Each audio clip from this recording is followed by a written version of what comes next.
In Luke chapter 7, verses 41 through 43, we find these words. There was a certain creditor which had 2 debtors. The one owed 500 pence, and the other 50. And when they had nothing to pay, he frankly forgave them both. Tell me therefore, which of them will love him most? Simon answered and said, I suppose that he to whom he forgave most. And he said unto them, Thou hast rightly judged.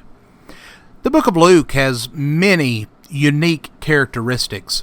For example, Luke writes on the subject of prayer more than any other gospel writer. He alone records that Jesus prayed at his baptism in chapter 3 and verse 21. He prayed before his confrontation with the Jewish leaders in chapter 5 and verse 16, before choosing the 12 in chapter 6 and verse 12, before the first time revealing his suffering in chapter 9 and verse 18, at his transfiguration, before instructing the apostles how to pray while on the cross, for Peter's faith not to fail. So we see time after time Jesus addressing the subject of prayer. But another characteristic that sets Luke's gospel apart from his inspired companions is the number of parables that he records. Of the 26 parables recorded by Luke, we find that 17 are peculiar to his gospel. Some of the most recognizable parables of Jesus, such as the Good Samaritan, the lost sheep, the lost coin, the prodigal son, all of these are found only in the book of Luke. But another parable that's unique to Luke is that of the 2 debtors. In this parable, we learn the reality of one's love for God is the estimate of his indebtedness to God. Consider first that a great debt was owed.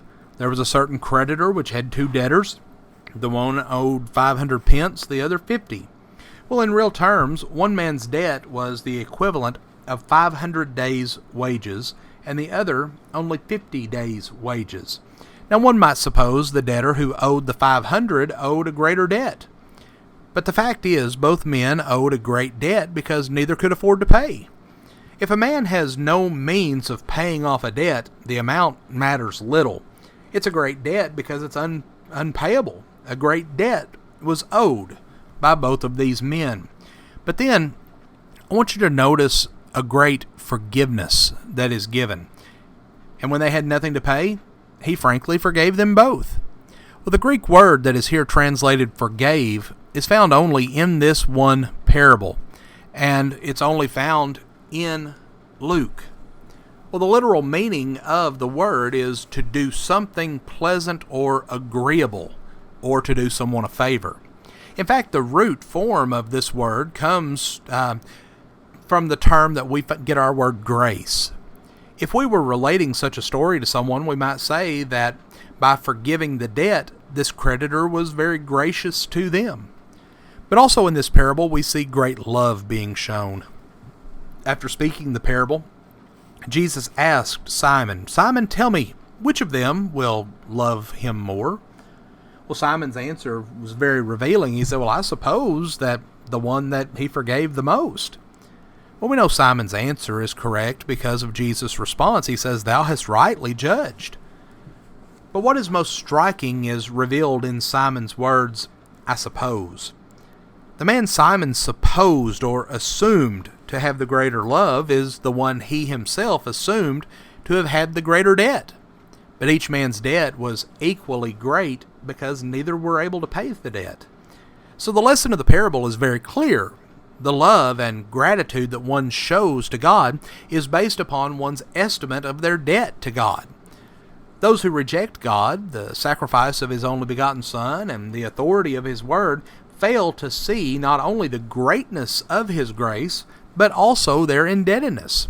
But the one who loves God the most is the one who truly realizes the immeasurable love and the boundless grace that God has made available to them for the forgiveness of all sins by the sacrifice of Jesus. A sacrifice that stands as the payment for a debt that none of us are able to pay. And so the question that we must ask is, how much do we love God? How much do we estimate the debt that we owe? That debt is able to be paid by Jesus Christ if we will simply obey the gospel, live a faithful Christian life, that debt can be forgiven. Friends, we thank you for joining us for our program today, and we hope that God blesses you with a wonderful day.